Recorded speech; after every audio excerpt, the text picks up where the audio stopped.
Good morning students. Today we are going to start English chapter number 5 and the name of the chapter number 5 is The Kite Maker. तो इसमें हम पढ़ेंगे एक boy के बारे में और उसके ग्रैंडफादर के बारे में. The boy named Ali.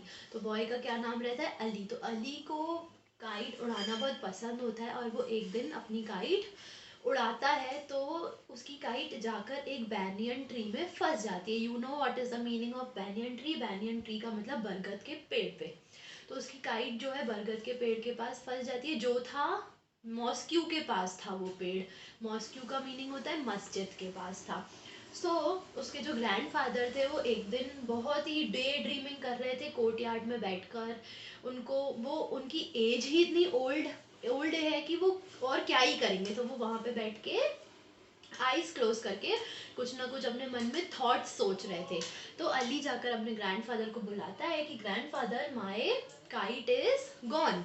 मेरी काइट चली गई, मेरी काइट वहाँ पे फंस गई है. तो उसके ग्रैंडफादर अब उस काइट को वापस तो नहीं ला सकते थे, तो वो उसे समझाते हैं कि you should fly your kite properly. तुम्हें अच्छे से फ्लाइट उड़ानी चाहिए थी, लेकिन अब तो तुम्हारी काइट ही चली गई, तो अब मैं क्या कर सकता हूँ. और मैं भी इतने ओल्ड एज में आ चुका हूँ कि मैं भी तुम्हें इतना प्रॉपरली काइट उड़ाना नहीं सिखा सकता हूँ. लेकिन मैं एक चीज़ कर सकता हूँ कि मैं तुम्हारे लिए काइट एक बना सकता हूँ. तो वो बैम्बू स्टिक से और सिल्क से, बैम्बू पेपर से एक काइट बनाते हैं.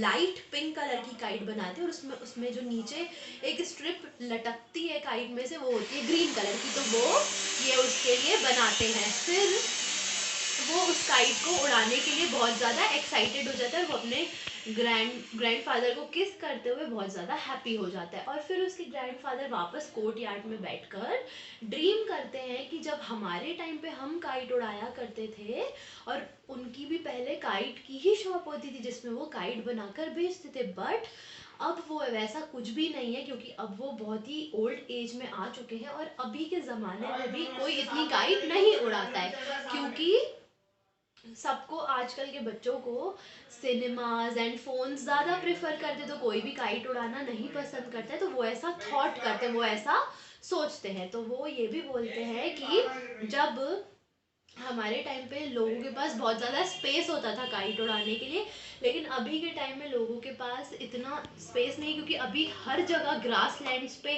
बिल्डिंग्स, बंगले बन गए हैं. तो इतना कोई इंटरेस्ट नहीं लेता है काइट उड़ाने में भी. और पहले मैं 3 या 4 रुपीस में काइट बेचा करता था और लोग खरीदते भी थे, लेकिन अब लोग बहुत ज़्यादा अनइंटरेस्टेड हो गए हैं. ऐसे ही वो अपनी थॉट्स में अपने टाइम की, अपनी यंग एज के बारे में बातें करते हैं. मतलब वो सोचते हैं कि वहाँ ओल्ड टाइम्स में तो जो किंग्स और नवाब्स रहते थे वो भी काइट उड़ाने में बहुत इंटरेस्टेड. वो बताते हैं कि उस जमाने में लोग बहुत इंटरेस्टेड रहते थे और अभी के ज़माने में लोग इतना इंटरेस्ट नहीं लेते काइट उड़ाने में. और वो ऐसे ही अपनी स्टोरी को कंटिन्यू करते हुए बहुत सारी बातें बताते हैं, जो कि हम पढ़ेंगे नेक्स्ट वीडियो में. while reading the chapter हम इसे और अच्छे से समझेंगे in the next video. And today we are going to discuss some of the word meanings that are very much important from the chapter. First word is clad. तो clad का मतलब है dressed. मतलब कोई बिल्कुल whole dressed करके जब हमारे सामने आता है तो उसका उसमें स्टोरी में वर्ड यूज किया गया है clad. Second word is swerving. Swerving का मतलब होता है चेंजिंग डायरेक्शन. मतलब डायरेक्शन को चेंज करना, किसी डायरेक्शन में जाते जाते उस डायरेक्शन से मुड़ जाना, डायरेक्शन को चेंज करना. Third word is plaintive. Plaintive का मतलब होता है साउंडिंग सैड. कोई बहुत ही ज्यादा दुखी सा साउंड कर रहा हो, कि उसकी बातें करने के वे से हमें पता चल रहा हो कि ये पर्सन बहुत ज्यादा दुखी है. Then fourth word is twine. Twine का मतलब होता है जो काइट हम उड़ाते हैं उसमें जो स्ट्रॉन्ग थ्रेड होता है ना जिससे वो उड़ती है, तो उसको बोला गया है ट्वाइन. उसका मतलब स्ट्रॉन्ग थ्रेड मीन्स एक बहुत ही स्ट्रॉन्ग धागा. Fifth word is affinity. तो एफिनिटी का मतलब होता है नेचुरल लाइकिंग. कोई चीज़ हमें जो नेचुरली बहुत देखने से ही पसंद आ जाती हो. Sixth word is severed. Severed का मतलब जब हमें कोई चीज़ मतलब कोई चीज़ किसी चीज़ से कट जाए, जैसे पतंग कट जाती है, उसके जो थ्रेड्स रहते हैं वो कट जाते हैं, तो उसके लिए यूज किया गया है वर्ड सीवियर्ड.